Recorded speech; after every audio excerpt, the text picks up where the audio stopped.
2, and 1. If his past is the reference point and main metric by which we should decide who wins this debate, then just by virtue of us knowing more matter about Pope Leo XIV, we probably win the metric that Elo is going to talk about. Let's say you didn't believe that the Holy Spirit was the one that made Pope Leo XIV the Pope. Let's say it was purely the decision of the cardinals. If this is the case, then Pope Leo XIV might just be the perfect candidate that the papal conclave can turn to, as he's the physical manifestation of the church compromising. Don't let side opposition fool you. At the end of the day, regardless of what political leanings each individual cardinal might have, they all chose Pope Leo because he is a candidate that can unite both the progressive side of the church with the more traditional side of the church. Inasmuch as that frame is true, I think there is very little left standing that side opposition can say, because their entire case is just fear-mongering of the Catholic Church and values that it has. A lot of responses towards LO. 1. LO accuses Joseph of a contradiction that I think is just framing.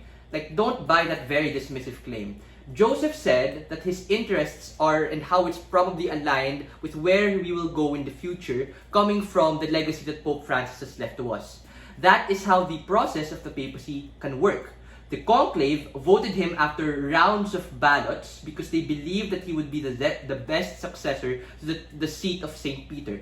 Let's keep all of these political compass Overton window speculative bullshit out of the debate, right? Because it's him or it's the church. The church is not a monolith. He can change his mind. He can literally think and weigh values on his own accord. It's not like liberal is always good and that he is always good, or that conservatives is always bad and he is always bad.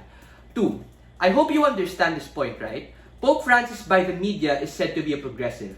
But there's a very important difference between what the media thinks and what actually exists in status quo. Pope Francis is not a woke pope. Pope Francis never said that marrying LGBTQ people is fine, that being gay is fine.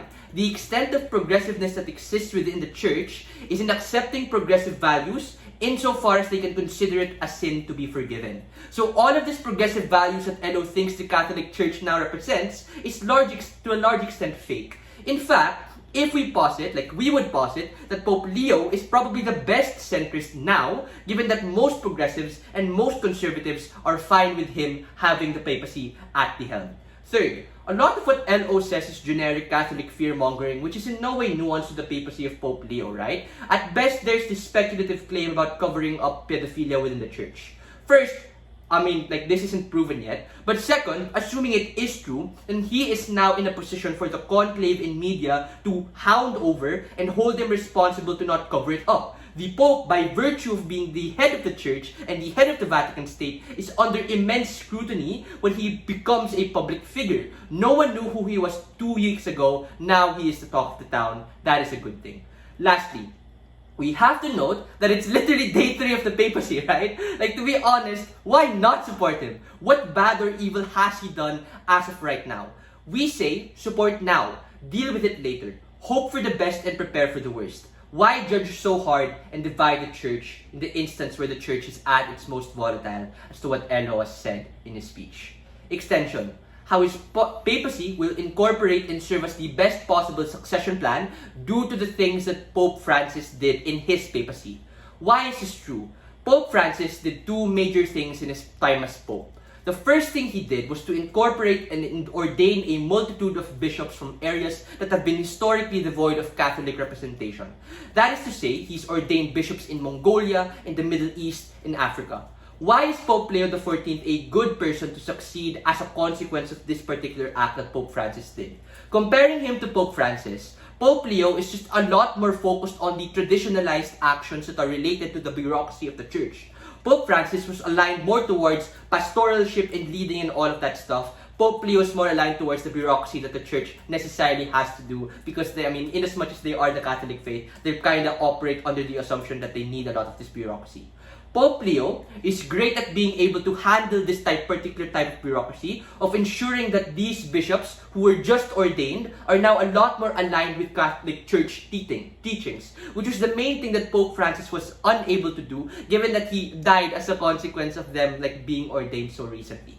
So, Pope Leo is just a lot more capable of reining it in, especially in places where they don't get the Catholic faith as much, or the Catholic faith is not as institutionalized within that system. In fact, his experience not just as an American priest, but as a Peruvian bishop, points as much to the fact that he has the necessary credibility to at least being open to the idea of ensuring that act of Pope Francis is going to be forwarded. What are the impacts of this mech? On our side, there's a really good likelihood that the church will continue to provide the pathway of ensuring its message and ideology can spread towards more underrepresented regions, which was the main focus of Pope Francis.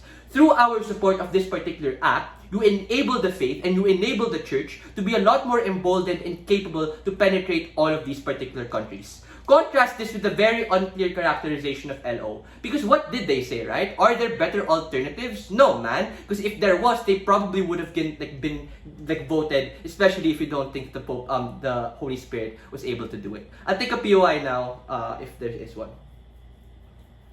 Okay, cool. The second biggest thing that Pope Francis has done is just on social activism. And here I really want to nuance the discussion of his nationality. His nationality as an American and his namesake that he got inspiration from, as to what Joseph explained in his speech, is a very important characterization that I don't think Elo necessarily tried to defend, right, or tried to tackle this on our side of the house.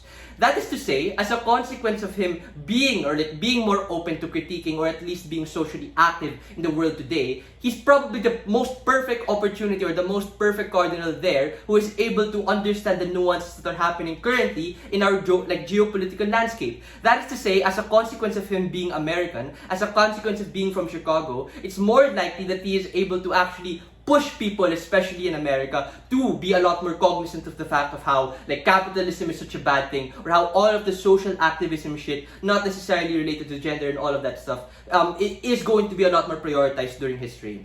That is to say, on our side of the house, Pope Leo XIV might not be the most liberal, or might not be as liberal as Pope Francis. We are perfectly fine with that, insofar as all of the major things that Pope Francis has prioritized in his papacy will continue to be prioritized in his. This is because of all of the mechanizations that we give you. Please don't buy up. All of those reasons, proud.